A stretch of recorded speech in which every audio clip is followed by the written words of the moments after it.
तो बच्चों, जैसा कि कल तक आप लोगों ने समझा कि जो आपके पैसेज थे, पैराग्राफ थे, या फिर उनका जो रेफरेंस कॉन्टेस्ट वगैरह, वो सब आपको मैंने बता दिया था कि रेफरेंस आपको कैसे लिखना है, कॉन्टेस्ट आपको कैसे लिखना है और उसका एक्सप्लेनेशन कैसे करना है।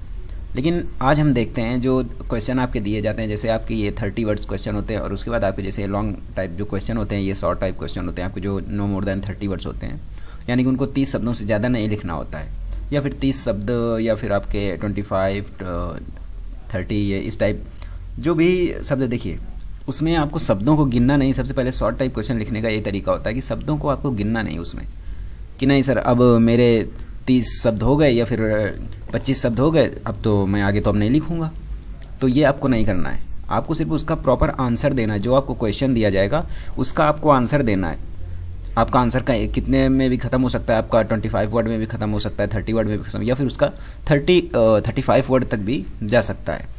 तो इस चीज़ का आपको विशेष ध्यान रखना है कि जब तक आपका जो सेंटेंस का जो आंसर है या फिर आपके जो क्वेश्चन का आंसर है वो जब तक पूरा ना हो जाए तब तक आपको लिखना है क्वेश्चन को, और चाहे वो 2 लाइन हो जाए, 3 लाइन हो जाए या 4 लाइन हो जाए।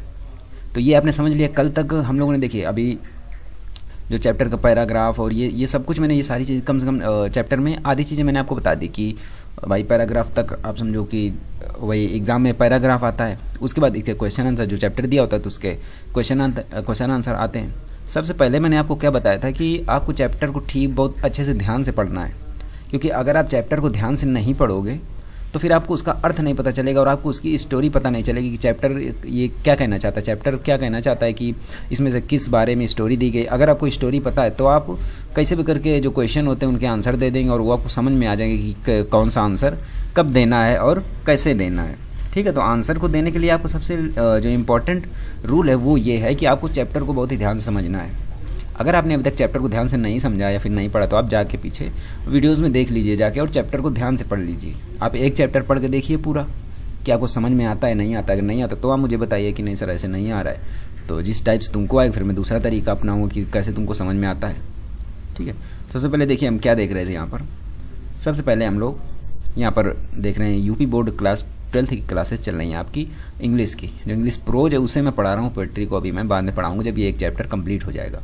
अब इसका चैप्टर 1 जो a girl with a basket, a girl with a basket chapter में आपको पढ़ा रहा हूँ, जिसके राइटर कौन है, विलियम सी डगलस, यानी WC डगलस इसके कौन है, राइटर हैं इसके।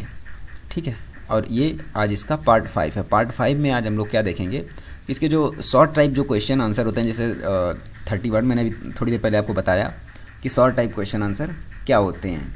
ठीक है, चलो अब इसमें से पहले देख लेते हैं जरा। देखो आगे चलते हैं इसमें। सबसे पहले हम देखते हैं, देखो मैंने आपको बताया था कि आपको जो चैप्टर के नेम है, क्या बताया था मैंने आपको कि आपके जो चैप्टर के नेम है, आपको चैप्टर्स नेम और इनके राइटर्स के नेम, चैप्टर्स नेम और राइटर्स नेम आपको जरूर याद करने, क्योंकि देखिए रेफरेंस में मैंने बताया था ना कि रेफरेंस सिर्फ एक काम करता है, एक ही रेफरेंस से आप सभी चैप्टर के, आपको बार बार कोई रेफरेंस याद करने की आवश्यकता नहीं कि आप बार बार रेफरेंस को कोई याद करें, सिर्फ एक बार उसे याद कर लीजिए और उसके बाद आपको जो चैप्टर का नाम देना है, या फिर जैसे a girl with the basket है उसके बाद आपको विलियम सी डगलस है, तो जो चैप्टर का नाम देना, नाम देने के बाद फिर उसके राइटर का नाम। अगर आपको राइटर का नाम ही नहीं पता होगा तो आप लिखेंगे क्या उसमें। ठीक है, तो इस बात का विशेष आपको ध्यान रखना है कि आपको चैप्टर के नेम और राइटर के नेम याद रखने हैं। ठीक है, अब मैं इसको जरा हटा देता हूं।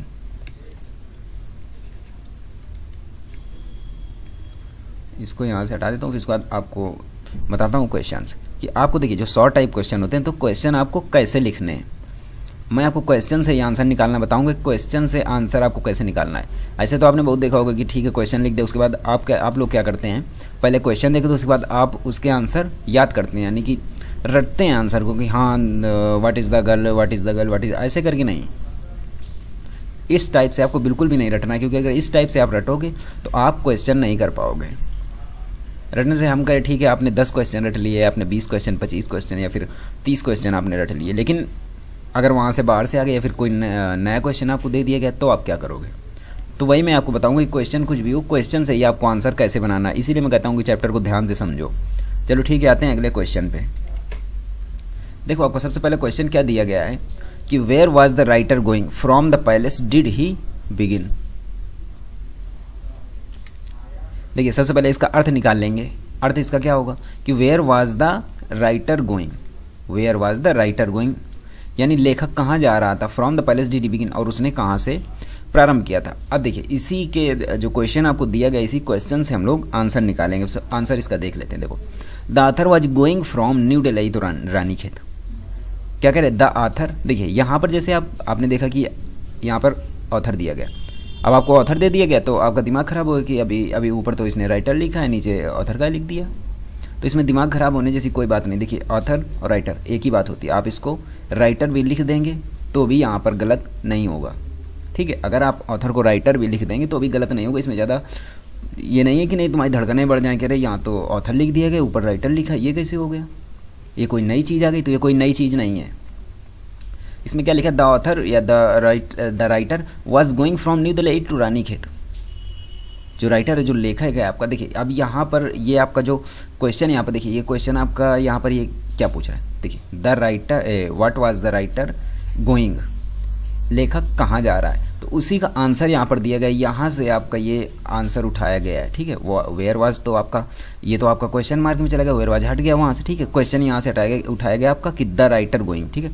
तो द राइटर वाज गोइंग, अब ये वाज बाद में आ जाएगा, the writer was going from, अब आपने स्टोरी पढ़ रखी तो आपको पता है कि लेखक कहाँ से कहाँ जा रहा था, तो लेखक कहाँ जा रहा था, न्यू दिल्ली से Ranikhet.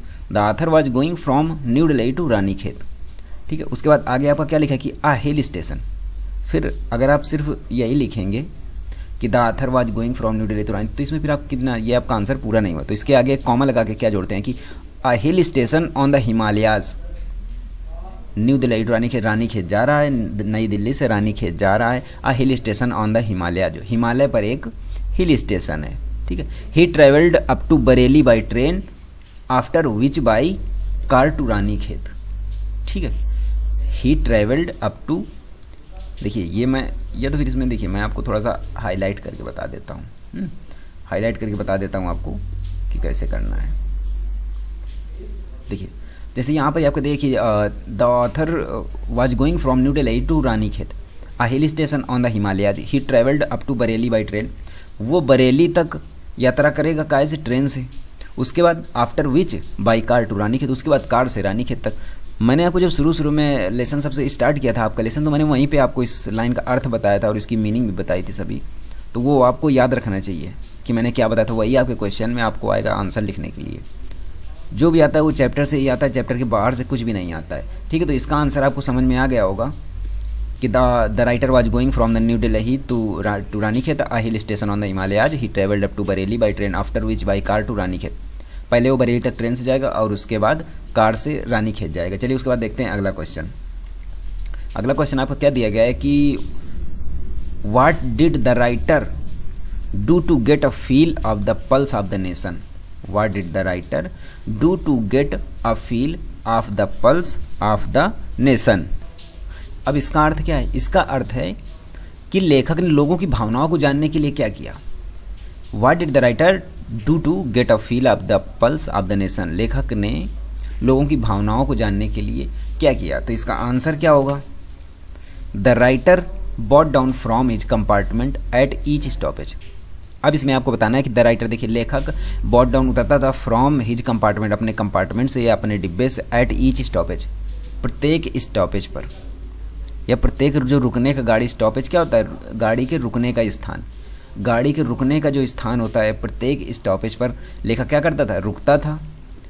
The writer got down from his compartment, अपने डिब्बे से उतरता था, एट ईच स्टॉपेज, ठीक है, एट ईच स्टॉपेज, प्रत्येक रुकने के स्थान पे राइटर क्या करता था, लेखक वहाँ उतरता था अपने कंपार्टमेंट से। He talk to the English knowing Indians, English knowing Indians, मैंने आपको क्या बताया था कि वो उन्हीं लोगों से बात करता था, वो 3-4 लोगों से बात करता था जिसमें कि उसे 1 या 2 लोग इंग्लिश बोलने वाले मिल जाते थे।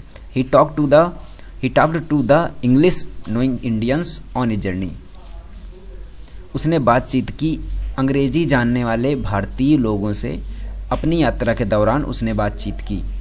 The writer got down from his compartment at each stoppage, लेखक अपने कंपार्टमेंट से प्रत्येक स्थान पर, प्रत्येक जो रुकने का स्थान होता है स्टॉपेज में, उतरता था और वो हिंदी जो इंग्लिश जानने वाले इंडियन से उनसे बातचीत करता था अपने यात्रा के दौरान। He talked about the world politics and the current topics of the day, उसने किस बारे में बात की? He talked about the world politics and the current topic of the day. उसने वर्ल्ड विश्व की जो राजनीति थी उसके बारे में बात की, और जो करंट टॉपिक होता था उस दिन का उसके बारे में बात की। ये उसने क्यों किया? वो लोगों की भावनाओं को जानना चाहता था। ऐसे बातचीत करके वो लोगों की भावनाओं को जानना चाहता था। चलिए इसके बाद आते हैं अगले क्वेश्चन पे। अगला क्वेश्चन आपको क्या दिया गया? अगला आपको क्वेश्चन दिया गया कि who were these children selling basket. अब बताइए, who were these children selling baskets. वो बच्चे कौन थे जो टोकरियां बेच रहे थे? Who were these children selling basket, वो बच्चे कौन थे जो टोकरियां बेच रहे थे? इसका आंसर आपको दिया गया कि the children selling baskets were refugee children. मैंने आपको बताया था ना बच्चे कौन थे। अगर आपने स्टोरी ध्यान से पढ़ी है, इस स्टोरी को ध्यान से आपने सुना है, तो ये आपको जरूर याद होना चाहिए कि मैंने आपको क्या बताया था कि the children selling basket were refugee children. The children selling baskets, जो टोकरी बेच रहे थे, द चिल्ड्रन, ये बच्चे जो टोकरियां बेच रहे थे, वर रिफ्यूजी चिल्ड्रन, वो क्या थे? शरणार्थी बच्चे थे। कौन से बच्चे थे? वो शरणार्थी बच्चे थे। जो शरणार्थी लोग आए हुए थे वो शरणार्थी बच्चे थे। अब देखिए इतना तो यहाँ पर लिख दिया गया, उसके बाद आगे क्या लिखा जाएगा कि आफ्टर पार्टीशन। ये चीज़ जो मैंने आपको बताई थी और अच्छे से इसका अर्थ भी बताया था। After partition between India and Pakistan, their parents came to India from Pakistan as poor refugees.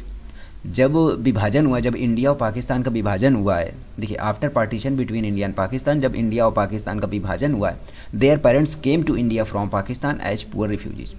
तब उनके माता पिता, जो उनके पेरेंट्स थे, उनके माता पिता थे, वो पाकिस्तान से भारत आ गए थे एज पुअर रिफ्यूजीज, गरीब शरणार्थियों के जैसे वो पाकिस्तान से भारत आ गए थे।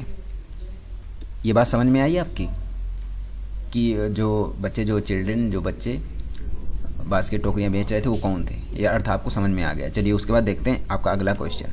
अगला क्वेश्चन यहाँ पर क्या दिया गया है आपका कि what was the plight of the refugees. What was the plight of the refugees. अब यहाँ पर आपको ये लग रहा होगा कि ये प्लाइट शब्द क्या आ गया। ये प्लाइट शब्द तो बिल्कुल आपके लिए नया होगा, तो आपको यहाँ पर समझ में नहीं आएगा कि ये प्लाइट शब्द है क्या। चलिए इसका मैं आपको रूपांतरण कर देता हूँ ताकि आपको आसान लगने लगे कि प्लाइट शब्द को हम आसानी से कैसे समझ सकते हैं। यह देखिए, या तो आप इसको प्लाइट लिख सकते हैं, इसी प्लाइट को आप क्या लिख सकते हैं? सिचुएशन। सिचुएशन क्या लिख सकते हैं? सिचुएशन या परिस्थिति या स्थिति। अब बात आपकी समझ में आ गई, इसको क्या कह सकते हैं? अब तो नहीं भूलोगे। चलिए फिर आगे देखते हैं। What was the plight of the refugees. शरणार्थियों की स्थिति क्या थी? शरणार्थियों की सिचुएशन क्या थी? शरणार्थियों की परिस्थिति क्या थी? तो इसका आंसर आप देखते हैं। देखिए आंसर आपका क्या दिया कि the plight of the refuge. Plight की मीनिंग अभी मैंने आपको बताई। प्लाइट क्या है? प्लाइट है आपका ये सिचुएशन या स्थिति। The plight of the refugees was very miserable. यहाँ पर मैं सभी मीनिंग्स आपको पहले ही बता चुका हूँ। ये माइजरेबल, माइजरेबल क्या होता है? दुखी। क्या होता है माइजरेबल? माइजरेबल होता है दुखी या दुखित। द प्लाइट ऑफ, प्लाइट की मैंने अभी मीनिंग आपको बताई। प्लाइट की मीनिंग अभी मैंने आपको क्या बताई? प्लाइट की मीनिंग मैंने आपको बताई सिचुएशन। क्या बताया? सिचुएशन, स्थिति या परिस्थिति। ठीक है। The plight of the refugees was very miserable. उनकी स्थिति बहुत ही दुखित थी, बहुत ही दयनीय स्थिति थी। जो शरणार्थियों की स्थिति थी क्या थी? वो दयनीय स्थिति थी। अब देखिए यहाँ से आपका ये क्वेश्चन, यहाँ से व्हाट वाज द, तो वही क्वेश्चन यहाँ पे आंसर लिखने के लिए आ गया आगे से। The plight of the refugees was, और यही वाज आपका उठा के यहाँ रिफ्यूजीज के आगे लगा दिया गया। समझ रहे हो आप इस बात को? वाज वेरी माइजरेबल, दुखित या दयनीय। They had to leave their property and houses in Pakistan. They had to leave their property and houses in Pakistan. उन्होंने अपने घर और प्रॉपर्टी या फिर उनकी जितनी भी ज़मीन थी, जो जायदाद ज़मीन थी, वो सब पाकिस्तान में छोड़ के आ चुके थे। ठीक है। उन्होंने अपनी जो जायदाद थी, जो ज़मीन थी, वो पाकिस्तान में उन्होंने उसको छोड़ दिया था। दे वर विदाउट ऑक्यूपेशन। वो व्यवसाय रहित थे। जो ऑक्यूपेशन मीन्स क्या होता है? व्यवसाय। वो व्यवसाय रहित थे। व्यवसाय रहित का मतलब क्या होता है? देखिए व्यवसाय रहित थे। व्यवसाय रहित मतलब उनके पास कोई काम नहीं था। वो काम रहित थे, उनके पास कोई काम ही नहीं था। उनके पास कोई व्यवसाय नहीं था, ना मजदूरी थी, कुछ नहीं था। अगर आपके पास व्यवसाय या फिर मजदूरी नहीं होगी तो आप पैसे कहाँ से कमाओगे? तो वही स्थिति उनकी भी थी, जो बड़ी दयनीय स्थिति थी। उसके बाद क्या कहता है लेखक कि दे वर पुअर। वो बहुत गरीब थे, हंगरी, भूखे थे, होमलेस और बेघर थे, एंड जॉबलेस। बताया ना भी, व्यवसाय रहित, ऑक्यूपेशन विदाउट ऑक्यूपेशन, व्यवसाय जॉबलेस, बिना जॉब वाले थे, बेरोजगार थे। For their living they sold cheap handmade articles, अपनी जीविका के लिए, फॉर देयर लिविंग अपनी जीविका के लिए, अपनी जीविका के लिए वे चीप सस्ती हाथ से बनी हुई सामानों को बेचते थे। अपनी जीविका के लिए वो सस्ती हाथ से बनी सामानों को बेचते थे। ये देखिए दोनों क्वेश्चन आपको समझ में आ गए। उसके बाद चलते हैं अगले क्वेश्चन पे। अगला क्वेश्चन है आपका, why did the refugee children descend like locusts on the writer. Why did the refugee children descend like locusts on the writer. अब इसका मतलब क्या होगा, इसका मतलब पहले समझेंगे कि why did the refugee children descend like locusts on the writer. जो शरणार्थी बच्चे थे, ये पूछ रहा है कि जो वाई डिड द रिफ्यूजी, जो शरणार्थी बच्चे थे, descend like locusts on the writer, वो टिड्डी के दल की तरह राइटर पर या लेखक पर क्यों कूद पड़े। ठीक है, इसका अर्थ ये होगा कि वो लेखक पर टिड्डियों के दल की तरह क्यों कूद पड़े। और इसका तात्पर्य ये है कि वो मतलब लेखक के आसपास उन्होंने झुंड बना लिया, लेखक के आसपास वो क्यों इकट्ठे हो गए। ठीक, तो कुछ रीज़न रहा होगा तब तो इकट्ठे हो गए। चलिए इसका आंसर देख लेते हैं। इसका आंसर क्या होगा, आंसर क्या होगा कि the refugee kids thought that, शरणार्थी बच्चों ने सोचा, किड्स या चिल्ड्रेन, शरणार्थी बच्चों ने सोचा, that the author was a wealthy man. शरणार्थी बच्चों ने सोचा कि जो ऑथर है, ये जो राइटर है, जो लेखक है, वो बहुत एक धनी व्यक्ति है। He would purchase article of many kids, और वो जो है कि मतलब इसका मतलब ये है देखिए कि वो धनी व्यक्ति है और he would purchase articles of many kids, और वो जो बच्चे हैं उनसे वस्तुएं खरीद लेगा, क्योंकि धनी व्यक्ति है तो उसके पास पैसे होंगे तो हमारी वस्तुओं को खरीद लेगा, ऐसा बच्चे सोच रहे थे।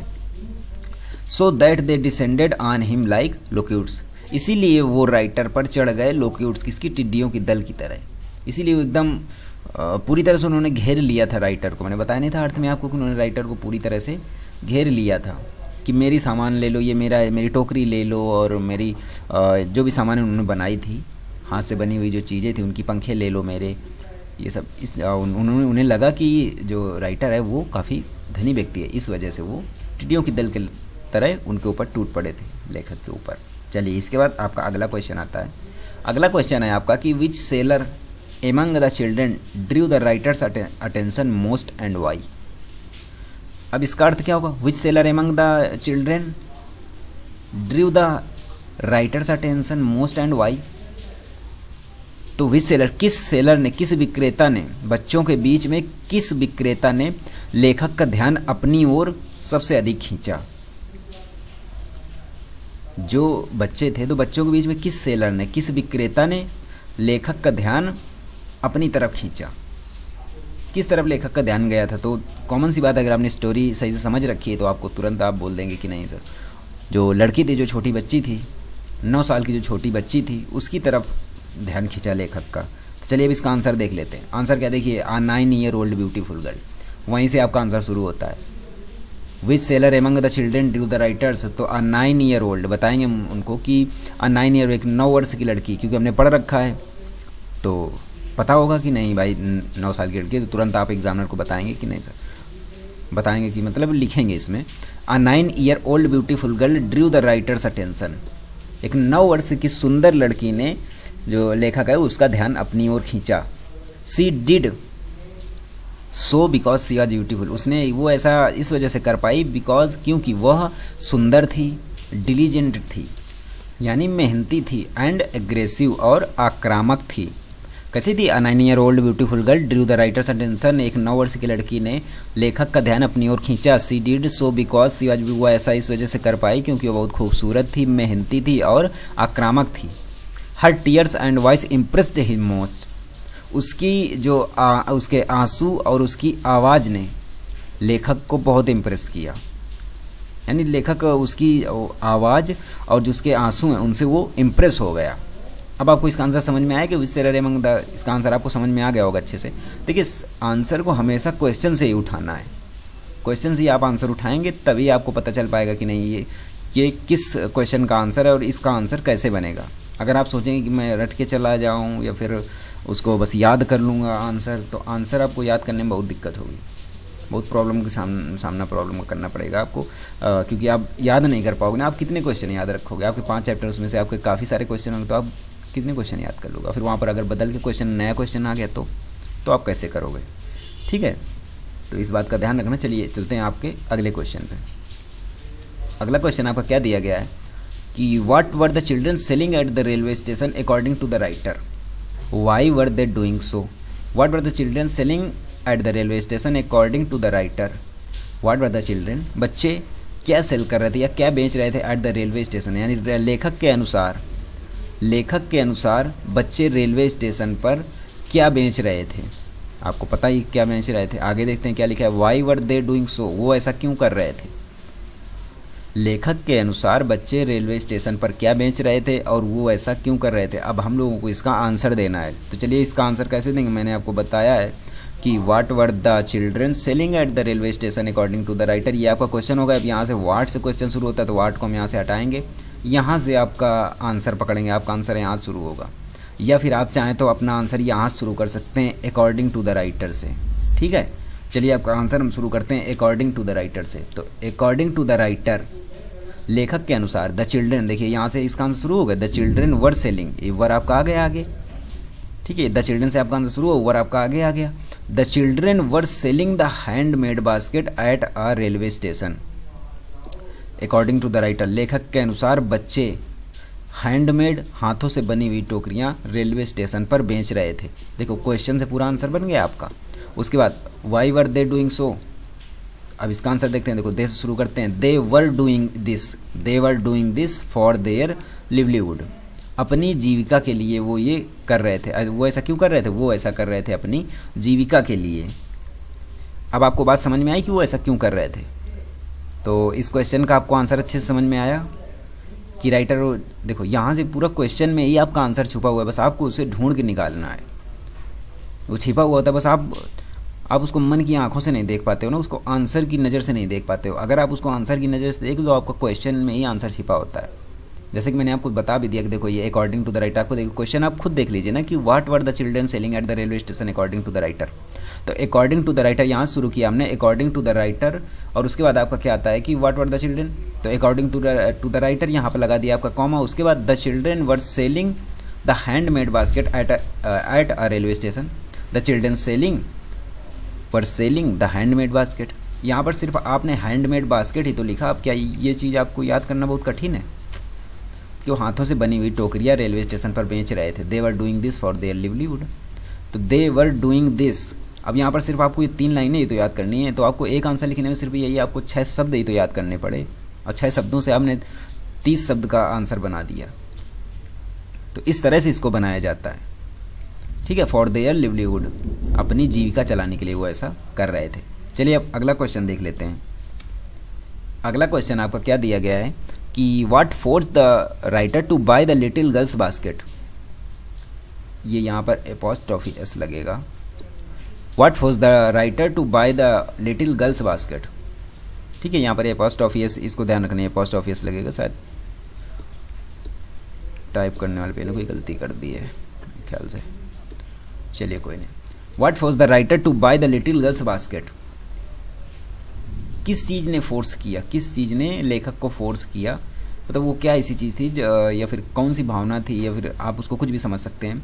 What force the writer to buy the little girl's basket, किस चीज़ ने लेखक को मजबूर किया उस लड़की की, छोटी लड़की की टोकरी खरीदने के लिए। देखिए फोर्स मीन्स क्या होता है, मजबूर किया, ठीक है, ये ध्यान रखना आप।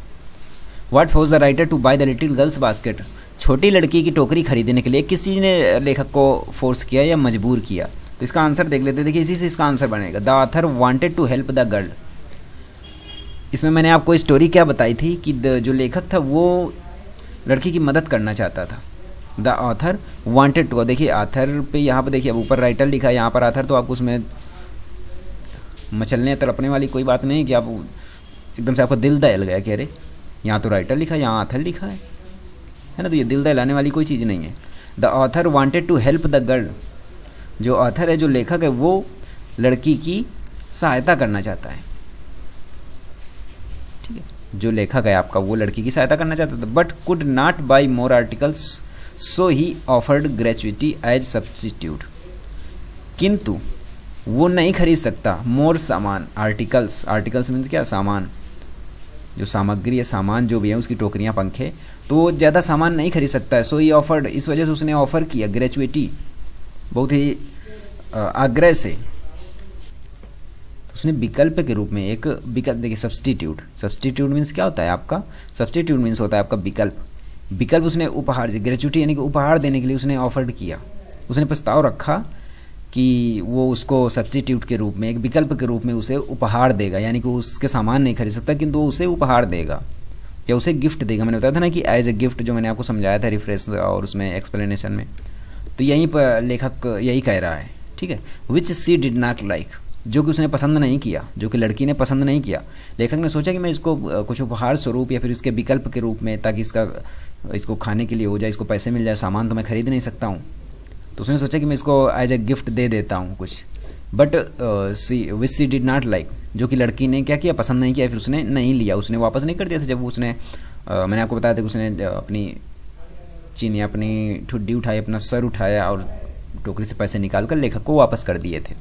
दस the only option he left with two by her basket. अब लेखक के पास सिर्फ एक ही ऑप्शन था, एक ही विकल्प था, और वो था उसकी टोकरी को खरीदना। तो लेखक ने उसकी टोकरी को खरीद लिया था। ठीक है, यहाँ तक आपको बात समझ में आ गई। अब ये क्वेश्चंस आपको समझ में आ गए होंगे, और अगर नहीं आपको समझ में आया तो इनको दोबारा देख लीजिए, दोबारा वीडियो आप देख लीजिए, आपको समझ में आ जाएगा। और देखिए चैप्टर को, सबसे पहले तो आप चैप्टर को बहुत ध्यान से समझा करिए, क्योंकि अगर आप चैप्टर को ध्यान से नहीं समझेंगे तो फिर आपको क्वेश्चन आंसर करने में बहुत ज़्यादा तकलीफ होगी। तकलीफ से मेरा ये मतलब है कि आप फिर क्वेश्चन आंसर कर नहीं पाओगे, फिर आपके चैप्टर पढ़ने का कोई मतलब नहीं होगा। तो इस वजह से मैं चैप्टर इस टाइप से पढ़ा रहा हूँ। देखिए आप खुद ही एक चैप्टर पढ़ के देखना, आप अगर 4-5 वीडियो अगर मैं आपको दे रहा हूँ किसी एक चैप्टर के, तो 5 दिन में अगर आपका एक चैप्टर खत्म हो और उसमें से आपके क्वेश्चन आंसर भी आपके कवर हो जाते हैं, आपका रेफरेंस कॉन्टेस्ट, तो आप क्यों नहीं आधे घंटे 1 घंटे दे के उसको पढ़ सकते हो। अरे एक बार मैं कहता हूँ, एक बार ठीक है मेरे से पढ़ लो, आपने देखा, उसका अर्थ देख लिया, मीनिंग देख ली, उसके बाद फिर आप अपने आप से उसको एक बार पढ़ो कि अपने आप से उसको मैं कैसे पढ़ पाऊँगा, फिर कौन सी मीनिंग में भूल रहा हूँ। अगर मीनिंग बोले तो मीनिंग को देख लो, अगर अर्थ बोल रहे तो अर्थ को समझ लो। वही काम आपको रेफरेंस कॉन्टेस्ट में करना है। और आपको मैंने बोला था कि जो आपको राइटर के नाम है, लेसन के नाम है, वो लिखिए, उनको लिख के याद करिए। तो याद करोगे तो तुम्हारे लिए अच्छा होगा, नहीं याद करोगे तो तुम्हारे लिए ही बुरा होगा। जब लिखने का टाइम आएगा तो आप लिख नहीं पाओगे, फिर कहोगे लो उस टाइम पे तो हम पढ़ लेते तो अच्छा होता। तो ये सोचने के पहले कि पढ़ लेते तो अच्छा होता, उसके पहले पढ़ लो, चैप्टर को अच्छे से ध्यान समझो। सिर्फ 1 घंटे लगा के अगर आप चैप्टर को मन से पढ़ लोगे तो चैप्टर के बहुत सारे क्वेश्चन, रेफरेंस, कॉन्टेस्ट, सारी चीज़ें आपको समझ में आ जाएंगी। फिर आपको रटने की आवश्यकता नहीं होगी कि आपको चीज़ों को रटना पड़े कि नहीं, अब क्वेश्चन आंसर मुझे रटना पड़ेगा या फिर आंसर मुझे रटने पड़ेंगे, मुझे याद करना पड़ेगा आंसर। तो आंसर आपको याद करने की आवश्यकता नहीं है। अगर आप पढ़ रहे हैं चैप्टर को, आपने समझ लिया, तो फिर कोई आंसर आपको याद करने की ज़रूरत ही नहीं है। मैंने अभी आपको बताया क्वेश्चन से आंसर कैसे बनते, सिर्फ आपको 2 ही 3 शब्द तो लिखने होते हैं अपनी तरफ से। जब आपने अपनी तरफ से 2-3 शब्द लिख दिए, उसके बाद फिर आपका आंसर खुद ही बन रहा था। तो उसमें आपको ये भी सोचने की आवश्यकता नहीं है, ये भी सोचने की ज़रूरत नहीं है आपको कि नहीं, अगर हम 2-3 शब्द के हमको पूरा आंसर याद करना पड़ेगा, तो पूरा आंसर याद करने की आपको कोई ज़रूरत नहीं है। मैंने आपको बताया किस तरह से आपको क्वेश्चन से आंसर लिखने हैं। और अगर आप वो 3-4 शब्द भी नहीं याद कर सकते हो तो फिर पढ़ाई क्यों करो, फिर छोड़ दो पढ़ाई। अगर 3-4 शब्द भी तुमसे नहीं याद किए जाते हैं तो ये चीज़ें आप जितनी जल्दी समझ लेंगे वो आपके लिए फ़ायदेमंद है। नहीं समझोगे तो आपके लिए नुकसानदायक होगी, मेरे लिए नहीं। ठीक है, तो आज की चीज़ें समझ ली। उसके बाद आगे जो क्वेश्चन है वो मैं आपको कल बताऊंगा। और देखिए आपको पीडीएफ अगर चाहिए, ये नहीं क्वेश्चन आंसर की, आपको पीडीएफ चाहिए तो आप टेलीग्राम पे आप पीडीएफ पा सकते हैं, वहाँ पर ज्वाइन करिए और पीडीएफ आप ले लीजिए। ठीक है, टेलीग्राम पे आपको पीडीएफ मिल जाएगी। आप ये सर्च करना टेलीग्राम पे जाके, टेलीग्राम में इंस्टॉल करना और ये सर्च करना बिकम्स टॉपर, वहाँ पर आपको पीडीएफ मिल जाएगी। उसके बाद अगर आपका कोई पर्सनल मैसेज या फिर कोई आपकी कोई सलाह, कोई आपकी प्रॉब्लम है, तो आप मुझे बिकम टॉपर इस इंस्टाग्राम हैंडल पर आप मुझे क्या कर सकते हैं, मैसेज कर सकते हैं कि सर मुझे ये प्रॉब्लम है या फिर ये चीज़ मुझे समझ में नहीं आ रही है। और अगर आपको फिर भी कोई प्रॉब्लम है और, तो आप मुझे कमेंट करके बता सकते हैं कि सर मुझे ये प्रॉब्लम है, ये चीज़ नहीं समझ में आ रही है, मैं उसको और अच्छे से समझाने की कोशिश करूँगा ताकि आपको समझ में आए। ठीक है, क्योंकि अगर देखिए अगर आपको समझ में नहीं आ रही कोई चीज़ तो आपको बताना चाहिए ना कि नहीं सर मुझे ये चीज़ नहीं समझ में आ रही है। नहीं समझ में आ रही तो वो चीज़ आपको दोबारा समझाई जाएगी, बहुत अच्छे से समझाई जाएगी। ठीक है, और देखिए अगर वीडियो को पसंद आया हो, कुछ समझ में आया हो थोड़ा बहुत, तो वीडियो को लाइक कर दीजिए। समझ में नहीं आया तो उसको आप डिसलाइक कर दीजिए। तुरंत कमेंट में बताइए कि आपको क्या चीज़ें समझ में नहीं आई है, या फिर आप कैसे पढ़ना चाहते हैं, किस तरह से पढ़ना चाहते हैं, कौन सी चीज़ नहीं आपको समझ में आ रही है, कौन सी मीनिंग आपको नहीं समझ में आ रही है, कौन सा तरीका आपको समझ में नहीं आ रहा, वो सारी चीज़ें आप हमको बताइए। चलिए फिर आज के लिए इतना ही, तब मिलते हैं कल, तब तक के लिए नमस्कार।